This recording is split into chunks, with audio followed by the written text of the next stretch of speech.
If you're looking for a city that is affordable, full of historic charm, and perfectly located between Porto and Lisbon, then Tomar might be the place for you. I'm Kalie. And I'm Josh. This is Expats Everywhere, and we're diving into the city of Tomar today. Tomar has an extremely unique history as it was not only influenced, but actually founded by the Knights Templar in the late 12th century by Galding de Pais, a Portuguese crusader and Knight Templar. If you have any interest in Knights Templar, then you want to explore Tomar and their historical influence that took place here. The Knights Templar are also known as the Order of Christ, were one of the most influential military orders in Western Christianity during the Middle Ages. Their original mission was to protect Christian pilgrims traveling to Jerusalem. Their headquarters were established on the Temple Mount, which is how they got their name. For nearly 2 centuries, they played a major role in religious and military affairs across Europe and the Holy Land. We can't talk about Tomar without mentioning the Convent of Christ, which is a former Catholic convent that used to be a Templar stronghold. Nowadays, it's a beautiful place to visit.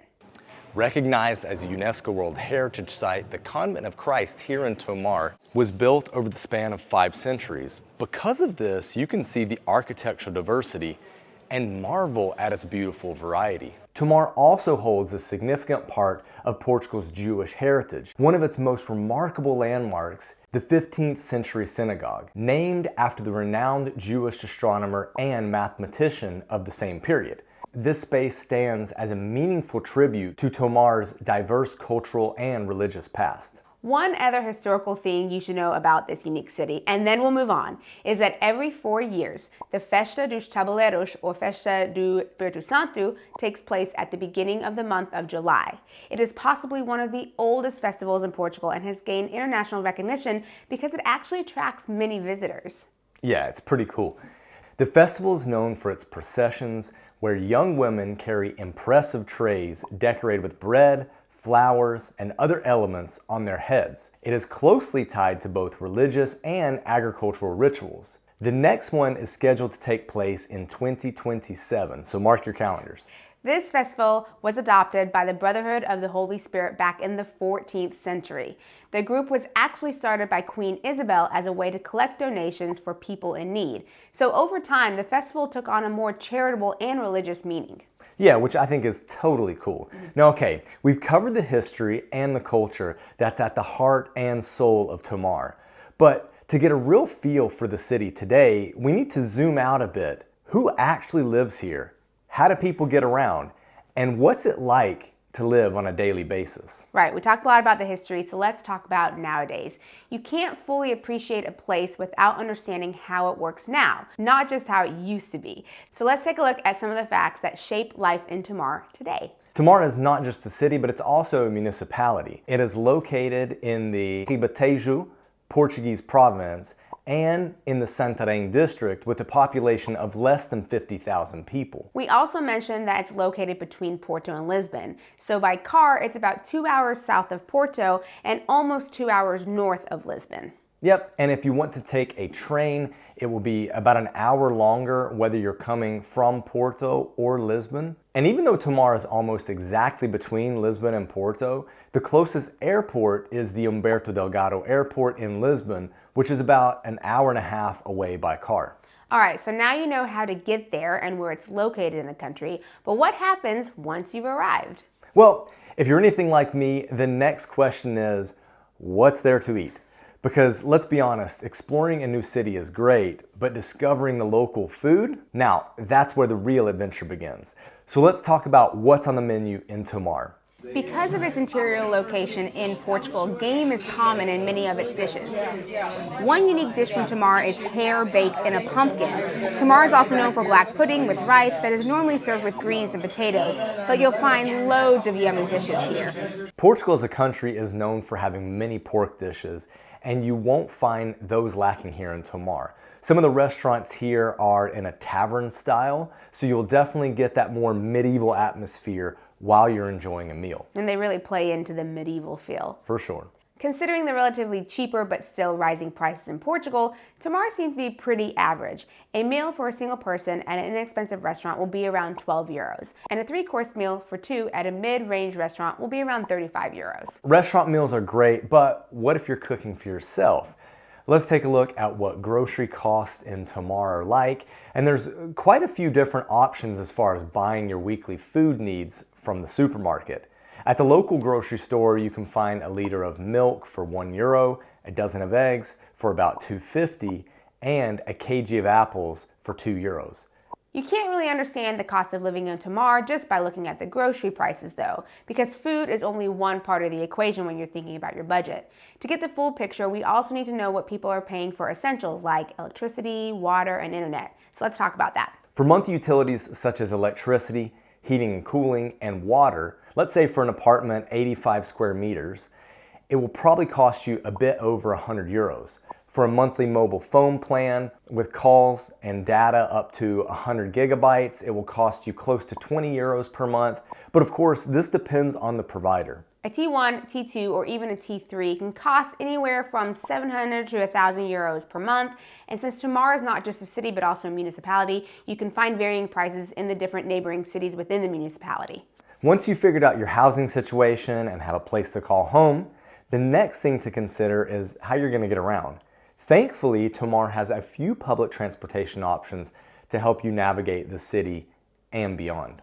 Tomar offers inner-city bus connections to more than 14 cities in Portugal, like, of course, Lisbon, Porto, places like Coimbra, and many others. But keep in mind, there's only one bus terminal in the city, but it's really accessible. Unlike some of the bigger cities in Portugal, there's no metro here. But if you're not a fan of taking the bus, you might want to consider getting a car or taking an Uber from time to time. Also take note that some of these buses are quite small because of where they have to navigate to and from. While transportation can be somewhat of a concern if you're considering moving here, safety will certainly not be. Tomar is considered to be very safe and has low crime rates. But of course, you should still be aware of your surroundings wherever you go. And because it's so safe, it's a very pleasant place to walk around. Tomar has an extremely walkable downtown area where you can stroll among picturesque streets and buildings. You can get to most places on foot, whether it's the market, the park, or your favorite cafe. And if you're moving here with kids, that kind of accessibility makes daily life a lot easier, especially when it comes to getting to and from school. So let's talk about the schooling options available in Tomar. Keeping in mind the pros of living in a smaller city, one of the cons is the lack of international schools here in Tomar. There are a few secondary schools here along with a polytechnic institute, but there are no international schools within the area. Now, sending your child to an all-Portuguese school is definitely a great way for them to get immersed in the culture, and they will no doubt pick up the language quickly, especially if they're younger. So keep this in mind as you consider moving here. We've looked at the schooling options in Tomar, but to understand what daily life is really like, we can't forget the weather. So what are average temperatures like here? All right, so throughout the year, temperatures in Tomar usually range from 40 Fahrenheit to 88 Fahrenheit, with extremes being rare. It's uncommon to see it drop below 31 Fahrenheit or rise above 101. Summers tend to be hot, dry, and mostly sunny, while winters are cooler, wetter, and often partly cloudy. As for the rain, if you're familiar with how much rain Porto gets, then you should know that Tomar gets half of that amount per year, which would be around 26 inches or so. So if you're looking for somewhere drier to live, Tomar is a great option. With its low population density, a little bit of green spaces, and some interesting things to do with its history, could Kalie and I live here? That's a good question. I do like Tomar. I mean, it's small, so if you're looking for a smaller option, then I think it's a really good location, and the feel of it is very charming, but it's got to be, you want something a little smaller. Yeah, for sure, and as we discussed with the transportation options, we're not big car people. Now, while we do feel like it's very easy to walk around the town, which might be awesome for a visit, I think that you would probably want to be able to get out of there? Get out a little further, like go to some more far-reaching places. I think that would make more sense to do that. Yeah, so you definitely need a car for that. I mean, if you lived in the downtown area, like the old city, it's cute, but I don't want to say it would get boring after a while, but it would be kind of a lot of the same. I mean, they actually do have a good variety of restaurants and stuff for the size, but again, the size is small. So if that's what you're looking for, then it's good. We did have the opportunity to talk to a restaurant owner, and he's like in his mid-40s and with a family, and he actually talked about how awesome of a place Tomar is to raise a family. He kind of broke down a bit of the demographics of the town. Although he admittedly said like it's small. He's like the population's small, but he liked that. That was something that he championed. No, I think that if you have a family, it would be a really good place actually to raise a family. I think again, like we talked about with the safety, the accessibility of walking around, but just know that it's going to be a smaller feel. So maybe you're bumping into the same people a lot. You don't have the amenities of a bigger city such as Porto or Lisbon or even Coimbra. So again, you gotta like the small. But don't you think that there's bigger culture shock whenever you go into a place that's smaller? Probably, like less international. Yeah. There definitely is. How do you get around that? Well, I mean, the good thing is Tomar does have a growing expat community. Now, I don't know if it's an expat community that is filled with people with kids. I think it might be an older population, so that could be a little tricky. But if you're ready to, meet people who speak English that are maybe in a different stage of life, and then also get your kids into a Portuguese school, it's a great place to meet locals, a great place to meet Portuguese people is when you have like kids that are the same age and then you start hanging out. So if you're okay doing that, then you could make it work. But it might be, you're right, a bigger culture shock. I think so. Now, one of the things I do like about Tomar is it is a bit drier. It's more inland, so you don't get some of the, let's say, the climate issues that you might get along the coast. Right, the humidity and the mold and stuff that happens in the homes. I mean, you could still get that, but because you don't have like the sea wind and that feel, then it is drier. But that being said, when a heat wave does come through, which they do every year, it can get pretty hot there. So while on average it doesn't go over 101 or so, like we said, it still can because of those heat waves. So for example, it could go up to like 105, whereas those are temperatures that we don't normally see even in a heat wave in a place like Porto. Yeah, I think we get to like the upper 80s, maybe lower 90s. Lower 90s is generally with like a heat wave. So that's a good, 10, 15 degrees different. So it can get hot there. Yeah, I mean, I personally like the fact that it's not too extreme in Porto versus a place like Tomar, as we're saying that it could get that hot. Mm-hmm. The economics, I think, make a lot of sense. I mean, it does seem to be, in certain ways, for consumer prices, a little cheaper than Porto. Mm-hmm. Living in, between Porto and Lisbon, I think prices are fairly similar for consumer prices. Rent obviously is still quite different.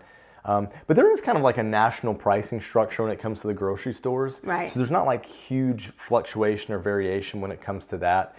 So like we were saying, a dozen eggs, the cheaper dozen that you could get would be around $2.50. Mm-hmm. Although like if you get something a little more premium, you could be paying like $3.50. Yeah. Mm-hmm. So that range, yeah. But like, let's be honest, that kind of price difference on a monthly basis for eggs, like that €1, it's not going to make or break your budget. It's going to be line items like the housing costs that are going to be really important to dial in. Mm-hmm. And with Tomar being, let's say, relatively cheaper than Porto, you can definitely save more money or spend less money there versus Lisbon or Porto. Yeah, that's a good point. If you're on more of a fixed budget, whether, that's Social Security or anything, and you know exactly how much you are making and it's a little lower, you might feel like you've been priced out from some of the bigger places, then Tomar could be a good option, especially because housing is that one that's just really high, so that you could keep your costs down with a good, maybe a bigger home as well. Yeah. Now, as we've toured Tomar and started to like speak to different owners of businesses and whatnot, Portuguese,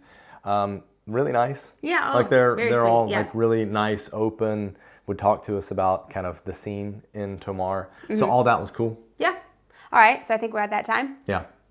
That time is, would you expat that? And that's where I like to ask Kalie if she would want to live in a place like medium term, not, settling down for the rest of your life. Because, what does that look like for us? But who knows? Yeah, would you want to expat Tomar? I would say no. I think for me, the location of where it is in Portugal is not my favorite area. You might need a car, which would be difficult. It'd be a little harder to travel because, Lisbon's airport is the closest one, which is an hour and a half. It can get hot and it is smaller. So for me, it would be no, I would not expat Tomar. And you? I completely agree. Okay. I'm going to say no.